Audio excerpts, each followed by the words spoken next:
กองประชุมได้จัดขึ้นในวันที่30 เมษายน 2025โดยการเป็นประธานของสหายพลตรีวงศ์สร อินทร์ปานพิมพ์กรรมการคณะประจำพรรคกระทรวงป้องกันประเทศรองรัฐมนตรีกระทรวงป้องกันประเทศเลขาคณะพรรคกลุ่มใหญ่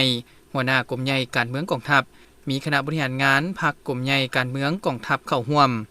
กองประชุมสหายพลจตวาแสงมณีวรคำมณีกรรมการคณะพรรคกระทรวงป้องกันประเทศรองเลขาคณะพรรคกลุ่มใหญ่รองหัวหน้ากลุ่มใหญ่การเมืองกองทัพได้ผ่านบทสรุปการนำพาประจำไตรมาส1และทิศทางแผนการไตรมาส2ปี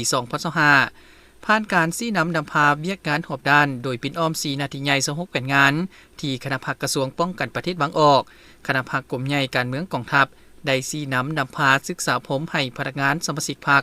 ยกสูงสติระวังตัวเป็นเจ้าการประจำการเฮ็ดให้ขอบเขตกรมกองตั้งทัพมีความสงบปลอดภัยดีและซี้นำระบบประจำการเป็นปกติสุ่มใส่เฮ็ดเวียกงานก่อสร้างหลักฐานการเมืองพัฒนาชนบทรอบด้านติดพันเวียกงาน3สร้างอยู่เขตจุดสุมศึกษาอบรมพนักงานสมาชิกพรรคมีความนักแน่นทางด้านการเมืองแนวคิดมีความหับหู้เป็นเอกภาพกับแนวทางนโยบายของภาครัฐและเฮ็ดหน้าที่ของตนด้วยผลสำเร็จสูงจัดตั้งปาฐกถาวันประวัติศาสตร์สำคัญต่างๆอย่างทั่วถึง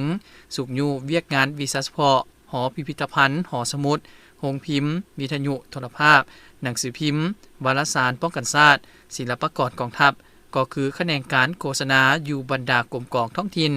เป็นเจ้าการเคลื่อนไหวเวียกงานตามภาระบทบาทของตนสำเร็จตามแผนการและได้สำเร็จกองประชุมใหญ่ผู้แทนสมาชิกพรรคครั้งที่6ขององค์คณะพรรคกลุ่มใหญ่การเมืองกองทัพผลสำเร็จดังกล่าวมานั้นย้อนมีการซี้นำพาเป็นประจำจากคณะพรรคกระทรวงป้องกันประเทศความเป็นเอกภาพสูงของคณะพรรคกลุ่มใหญ่การเมืองกองทัพและการเป็นเจ้าการอย่างตั้งหน้าของพนักงานสมาชิกพรรคคณะพรรคคณะบัญชายกสูงความรับผิดชอบการเมืองของตนสูงขึ้นกว่าเก่า